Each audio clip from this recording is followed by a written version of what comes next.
Hello, welcome everyone. I'm very excited to be kicking off this webinar. I am joined by Jim Skeffington, Senior Technical Product Marketing Manager at Treasure Data. And today we are going to be discussing customer trust. So I want to kick things off with a little bit of research, but before we dive into that, welcome Jim. We are so excited to have you with us. Yeah, thanks, Brick. I'm excited to be here. Yeah, of course. Okay. So I want to kick things off with some context on really what we're seeing in the industry and why we're talking about trust, value, and customer service, why it's so important to customers right now, because I think we're entering a really unique time here.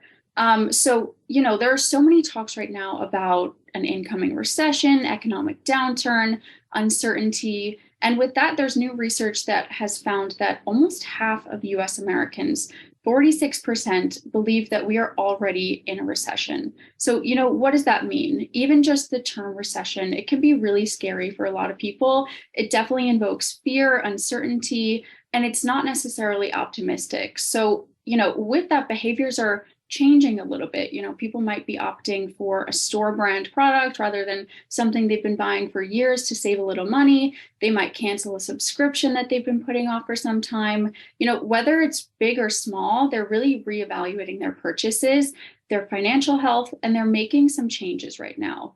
And they're not really wrong for doing this. Costs are up. We're seeing at the supermarket, things are costing more. We've seen eggs go up. Things are expensive. And JP Morgan Chase research report recently found that 83% of mid-sized businesses have passed at least some of increased costs that they've experienced onto their consumers. And then 68% of small businesses have raised their prices. So amid this uncertainty, rising costs and incoming recession, customers are really looking for value right now, which is something I really want to talk about today.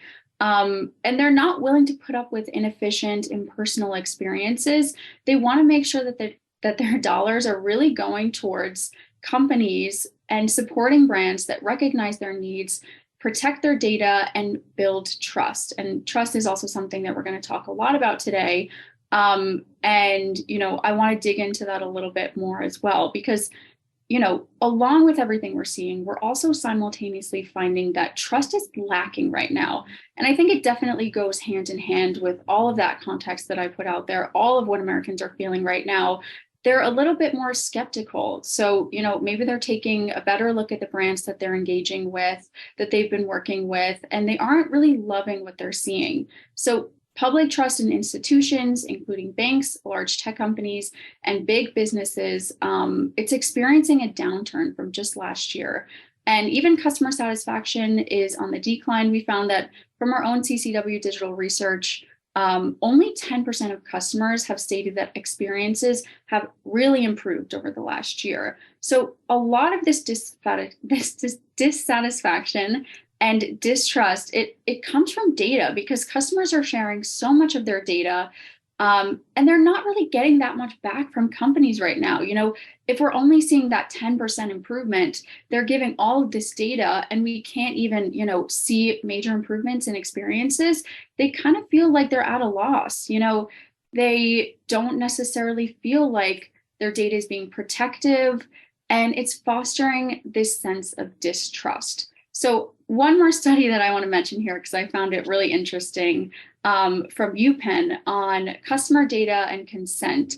It found that 46% of customers state that it doesn't make a difference whether they try to protect their personal data online or not. So they're not really feeling like they have that agency to protect their data right now. And as low as 14% believe that companies can be trusted to use their data with their best interests in mind. So not only do they not feel like they can't really protect their data, they're not getting much out of it, but they feel like brands are actually going against their interests, maybe being a little bit distrustful, deceitful, and they're just not really acting in ways that align with their values. So, all of this to say is there's an overwhelming sense that trust is down right now.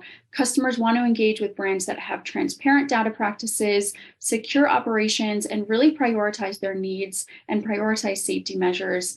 And so I know we're going to dive into a lot of that today. But, really what we're going to be talking about is how we can regain that trust and add value to the experience So companies can really improve retention and establish more genuine relationships today, because I think that's such an important piece that we're missing right now, and a big part of why trust is down and why we're just, yeah, seeing this overwhelming sense of distrust. So I'm very excited to hear more about what you have to say about this, Jim. Hopefully that, kind of kicked off our conversation a little bit to give some context on what we're going to talk about. But, to just kind of start things off here, we clearly have a problem with trust. I mentioned that multiple times. So, I'd love to get your perspective on why you think trust is so important right now, Jim. Yeah, thanks, Brooke. I mean, you've already kind of hinted at it, right? There's this air of uncertainty in the air. There's talk of a recession. And why is trust important? Well, because it affects the bottom line. That's why. If customers don't trust a particular company or a particular brand, they can look for alternatives. And in a lot of markets out there, the markets are saturated with competition. So customers have a lot of nice options if they're looking to move off of a brand that they don't trust. As you mentioned, Brooke, there might be a variety of reasons why they move off of a particular brand. Maybe the prices are too high, maybe the quality is not there, maybe the customer experience just isn't that good. But hey, that goes for trust too. If a customer doesn't trust a particular brand or company, they can easily switch to the alternative. That's why trust is so important today. Definitely. Yeah. No, I totally agree. Because, they're used to receiving a certain level of support, and customers really want that out of a brand. And I think they've taken the time now to really reassess all those experiences that maybe weren't so stellar, that maybe caused them issues. And, when they're buckling down, who gave them the best experience? That's really the most important, and who was there for them, and who, is really fostering that sense of trust. Yeah, I totally agree. So, coming from a technical perspective, what are some of those key challenges today that we're seeing that are really preventing organizations from achieving trust right now? Where do you think they're currently going wrong? Yeah, there are some technical reasons, but I think actually the number one reason isn't technical. It's just simply that a lot of companies are taking trust for granted. Maybe the company's been around for a long time and they have these well-established brands and they've built up a lot of trust equity. Or maybe the company's brand new and they're focused on growth or profitability or things other than trust. Either way, we're seeing that trust is kind of taking a back seat to other priorities. And unfortunately, there's a cost to this. Actually, I've got a little story about how neglecting trust can really backfire for companies. And actually, the story isn't mine. I'm going to borrow it from someone, but it's a story I think I can relate to. Probably we all can relate to. And the story goes something like this. So one day, you receive a brochure in the mail from your local telecom provider. They're excited to announce that your neighborhood is eligible for this ultra-fast, high-speed fiber internet service. You're excited, so you immediately log into your account and start the process of upgrading. The process is 100% digital. It's all done online. It's really user-friendly. There's no humans involved, except that it doesn't work. You go through all the steps. You try to answer all the questions, and you still don't have your internet service upgraded. And the problem is that the system can't connect the dots. The system isn't smart enough to figure out who you are or why you're asking for this product that you already have a product for. They just don't understand you as a person. And effectively, this is like strike one for the utility company when it comes to trust. You, as the customer, are trying to do something really rudimentary.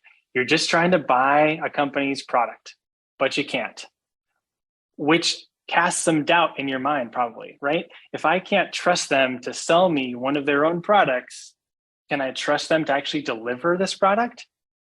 Again, it creates doubt in your mind, which kind of erodes at that sense of trust. Nevertheless, you're not deterred by this online snafu. And so you decide to try to get this internet service kind of the old-fashioned way. You pick up the phone and you call your utility company. Unfortunately, it's the same story with the same outcome. You get on the phone, you call them, a robot answers, you put all the numbers in, you don't get to where you need to go. It takes an hour to get online with a person, so you give up. And again, this is like strike two now. where your trust in this company is again eroding. They don't seem to care about you. They don't care about your time. They don't care about the experience. And it causes you to lose trust in them and to start thinking about alternatives. But you're a loyal customer. You've been a customer of this telecom for decades, maybe. And so you decide, I'm going to give them one more chance. I'm going to go into an actual retail store and try to talk with a real person. You walk into the store, and sure enough, there are real people there. They haven't been taken over by robots, at least not yet. And you think to yourself, okay, great. This person will understand me. They'll know who I am. They'll understand that I'm a loyal customer. And I just want this one product. After all, you said in your brochure that it's ready to go. Can you predict what will happen? It's the same story, right? The people working at the store don't know who you are. They have a bazillion customers. They're not enabled to know who you are. They don't know about their products. There's so many products out there. They don't know which neighborhoods have been upgraded. They don't know that the marketing team is sending out brochures about fiber internet upgrades, et cetera, et cetera, et cetera. And so you go through all these steps and you still hit a dead end and you cannot get this product that you want. Strike three, right? For the utilities company. How much trust do you have in that company right now? Not much, probably. And guess what? Utility companies maybe were operating in kind of monopolistic markets in the past, but not anymore. They have competition too. There's Elon Musk's satellites. There's cellular providers that can provide awesome internet service now with 5G, et cetera. And so guess what? You as the consumer, you're losing trust in this company and you're looking for alternatives. And why? It's all because this company, this utility company, is taking you for granted. You've been a customer for so long. They think they've earned your trust. They think they're maintaining your trust, but they're not. And that is one of the biggest problems or biggest challenges I see for companies nowadays when it comes to earning their customers' trust. Yeah, I think loyalty right now is really being tested. And as you mentioned, I don't know if some companies will get three chances. I think a lot of people That's will true. walk after the second bad experience. That's But true. That's true. I mean, we are going to get into a little bit more about the human experience, but I think we put a lot of faith in humans. So we're willing to put up with bad experiences, maybe an inefficient chatbot, maybe, we give them the benefit of the doubt that it's the technology, but then actually going to a human and receiving a poor experience is where people, I think, really draw the line. Yeah. But yeah, as you mentioned, like, they're taking our, loyalty for granted, and they're relying on experiences that maybe got them by in the past, and now customers just aren't putting up with it. And That's right. I think I think we just really need to make sure that we're giving customers a great experience no matter how long they've been with us, because loyalty is definitely being tested right now. Yeah, you got to earn your trust every day. Yeah, definitely. So I want to go back to that human element because, as I mentioned, when we think about those frustrating, inefficient experiences, we rarely think of humans. We're really quick to judge self-service and chatbot experiences because they lack that human touch, and we're used to receiving diminished support on chatbots. But, when we're talking to a human, we really want an amazing experience. So can you talk more about how companies can build trust going forward by focusing on that human element, whether it be, on digital, on a phone call? We can obviously have a human experience, a human element to all of our interactions. Yeah, absolutely. For many years, there's been talk about digital transformation. There's been a lot of action around the digital transformation as well. And, this is all well and good. Companies and consumers can reap enormous benefits by transitioning to more digital solutions. But there's always a but, right? There's some side effects of the digital transformation. And one side effect is that these human interactions that we have been used to and that we are used to building trust, they're getting replaced now by digital interactions. For example, if you go into the bank, you could speak with a human bank teller and withdraw some cash, or you can just go to an ATM and do it through a machine. And this replacement of humans with machines, it doesn't always bode well for building trust. And the reason is simple. We're more likely to trust another human being than we are to trust a machine. And this creates these second and third order effects where it reduces trust. So what I think companies need to be doing is that when they reduce the number of opportunities for human interaction, they then need to capitalize on the few that do remain. They need to make the most of those good human interactions, and put a premium on them. Excuse me. They need to make every opportunity for an employee to interact with a customer an opportunity to build trust. And if they do that, then they can leverage the power of the human element towards building and maintaining trust. Yeah, no, I totally agree. And we talked about this before, and I mentioned that a lot of companies are moving away from that human experience, especially airlines. Some of them are removing their phone number. They're making it really difficult to even talk to a human. So if Yeah, you can maintain that avenue where customers are able to engage with a human, I think it's really celebrated nowadays, and it's really important for customers. yeah, absolutely. Then those human interactions, they go a long way for customers, especially towards building trust.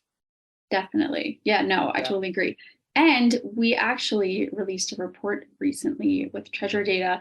And one of the examples I know that you mentioned, which I thought was really interesting, was sometimes talking about trust in data. Sometimes we think of data and, some customers are a little scared. Maybe they don't know exactly how it's being used. As I mentioned, sometimes customers feel like companies are going against their best wishes. But, you know, at the end of the day, data originated from human interactions. I think one of the examples that you used was, going to the bank and saying, okay, this is my name, this is my account number. It used to be a person-to-person interaction, and it didn't feel Yeah. weird that they were asking you questions. It was Yeah. normal, you trusted them. So Yeah. how can we bring that level of trust back? Is a really interesting concept, and I think something we can achieve, but we need to definitely work hard to do that. Absolutely. Yeah, there's one way to look at it is that there's great opportunities out there for building trust, because you can look at every human interaction as an opportunity to build trust. It's a much more positive way of looking at it. Yeah, no, of course. Yeah. So I want to talk to you about technology because, trustworthy, transparent experiences, they're really powered by secure technology. So what systems and tools should organizations have in place, or should they be prioritizing right now if they want to build trust? Yeah, sure. So when I think of the systems and tools and processes around trust, I actually think of a nice analogy of an iceberg. So with an iceberg, of course, some of the ice is above the surface and it's visible, but the vast majority of the iceberg is below the surface. It's kind of invisible to the human eye. And that kind of goes for trust as well. There's some activities that happen in plain view of the customer. They happen above the surface. These would be things like consent banners on a website, or privacy statements, or data subject requests. I'm talking about data privacy right now, by the way. And these are visible to the customer. When a customer sees them, they can go one of two ways. They can help build trust, or they can reduce trust. But there's also a large amount of stuff that goes on underneath the surface. And this isn't visible to the customer. It shouldn't be. These are things like audit logs and permissions policies and access controls and security certifications and encryption methods. And these are all very important tools and processes that companies can use to make customer data more trustworthy, but they're also all tools that the customer will never see, and that's okay.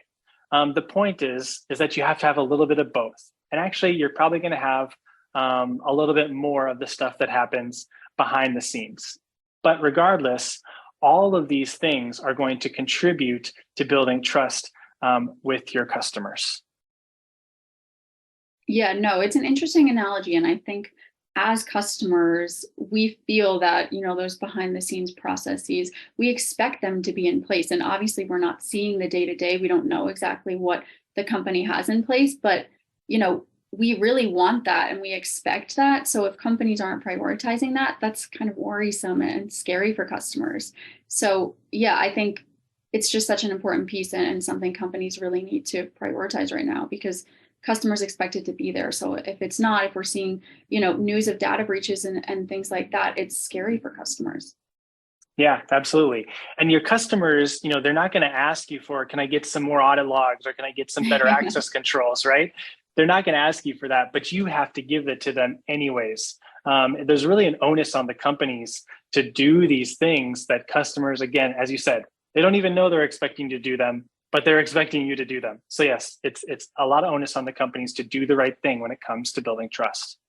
Yeah, no, it's true. And like you said, like they don't know the questions to ask. They don't know Yeah. exactly what's going on. So Yep. it is interesting. Yeah. But I want to ask you, about the overall benefits of trust because, it's obviously important to establish trust, but when we actually are able to achieve that, when customers feel like they can trust a brand, what are some of the secondary benefits that, organizations can really expect to achieve? Yeah. Well, the primary benefit of earning your customers' trust is that you also earn their loyalty in most cases. And this leads to longer, more profitable relationships, both for you and for the consumer, by the way. It's a better relationship for both parties. But there's more to earning trust than just monetary benefits. And as an example, I'd like to kind of bring it back to customer data, which is kind of my area of expertise. When companies earn their customers' trust, they can generate some nice flywheel effects. And here's what I mean by that. So the more a customer trusts a company, the more they'll interact with that company. And this can generate customer data. And the best companies out there, they are taking every opportunity to collect that customer data and then put it to good use. So for example, a company could create a dashboard for each customer, a single view of the customer, if you will. And they could arm their customer service and customer sales agents with that information so that the next time one of your customers calls in, the service agent can pull up this dashboard and know all about the customer. They can know who they are and what products they're eligible for and what products they're interested in and how long they've been a customer. And that can enable them to provide a better service. Another example, some companies are taking this customer data that that their customers have entrusted them with and pumping it into machine learning models. And these models can then predict which products, which services each customer would benefit most from. And then the company can make a recommendation, a trusted recommendation to their customers about, we think you should go this direction or this direction. And again, it's kind of a win-win for both the company and for the customer. And this kind of highlights another example of just building more personalized customer experiences. So with this customer data, if you get it in real time, you can, instead of giving your customer kind of a generic experience, you can give them a highly personalized experience. And again, this demonstrates competency to the customer. It demonstrates that you are collecting their data and you are being responsible with it. You're not selling it to some other company. No, look, I'm using your data to create a better experience. I'm giving you value for your data. And this kind of brings it full circle to what we started talking about at the very beginning of this, is that customers want to see some value for their data that they're sharing with these companies. And when companies demonstrate that value, it earns their customers' trust. And then customers are willing to share more experiences, share more data, which then creates a better experience, et cetera, et cetera. This is that flywheel effect. And so I guess that is going to say that with just a little bit of trust, you can really go a long way with your customers. Yeah, no, that was so insightful and such a nice way to kind of end off here, because I think you're going back to your example, like customer trust is built with so much more than just security. It's really built on personalized experiences and feeling like the brand is recognizing you as a person, recognizing you as a customer. And so, how can we achieve that? And often it is with data. And, customers don't understand sometimes that, companies are using it to create this better experience for them because they aren't even seeing the improvements. So if we can really improve experiences and really make them feel, recognized as a customer, I think, as you mentioned, it's going to go such a long way in building trust, in building real relationships where customers come back, and really enjoy engaging with your brand. Yeah, I totally agree. Couldn't have said it better. Well put. All right. Well, thank you so much, Jim. I so appreciate you joining us, and thank you all for attending. Please continue the conversation with us on LinkedIn. Thanks, everyone.